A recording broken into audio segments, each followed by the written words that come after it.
নমস্কার সকলকে, তৃপ্তি রান্না করা সকলকে অনেক স্বাগত। তো বন্ধুরা দেখো, আজকে একটা বাটা মাছ দিয়ে আলু দিয়ে পাতলা একটা রেসিপি নিয়ে এসেছি।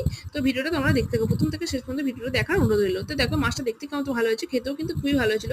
তো এই গরমের সময় যদি এরকম একটা বাটা মাছের রেসিপি পাওয়া যায়, খুব ভালো লাগবে। তো দেখো, বাটা মাছটা আমি খুব ভালো করে ভেজে নিয়েছি, আর কড়াইয়ের মধ্যে একটু তেল দিয়ে আমি আলুটা একটু ভেজে তুলে রাখছি। ওই তেলের মধ্যে আর একটুখানি তেল দিয়ে দিয়েছি একটু গোটা জিরে, আর দিয়ে দিচ্ছি রসুন কুচি, একটু আদা কুচি, আর একটু কাঁচা লঙ্কা, আর একটু রসুনও দিয়ে দিচ্ছি। দিয়ে দেখো, উপর থেকে আমার সুন্দরভাবে আদা পেঁয়াজটা ভাজা হয়ে গেছে। ভাজার পর দিয়ে দিয়েছি আমি একটুখানি আদা বাটা, 1 টেবিল চামচ আদা বাটা, অল্প একটু সর্ষে বাটা, একটু জিরে গুঁড়ো, একটু ধনে গুঁড়ো, হলুদ গুঁড়ো সব দিয়ে দিচ্ছি, আর টমেটোও দিচ্ছি বেশ কিছুটা। এতে যদি ধনেপাতা পড়ে খেতে তো খুব ভালো হয়, কিন্তু ধনেপাতা আমার ছিল না, তো দিতে পারিনি। তোমার যদি ধনেপাতা থাকে অবশ্যই তোমরা ধনেপাতা দিও। তো দেখো, মশলাটা আমি সুন্দরভাবে কষে নিচ্ছি হালকা করে, অল্প করে জল দিচ্ছি, আর ওপর থেকে দিয়ে দিচ্ছি একটু নুন, স্বাদ মতো নুন, একটু চিনি, আর দিয়ে দিচ্ছি কাঁচা মরিচ, যাতে কালারটা খুব ভালো আছে। তো ভালোভাবে কষিয়ে এবং ওপর থেকে জল দিয়ে দেবো, এবং ভাজা আলুগুলো দিয়ে দেবো, দিয়ে মাছ দিলে রেডি হয়ে যাবে আমাদের বাটা মাছের একটা সুন্দর রেসিপি।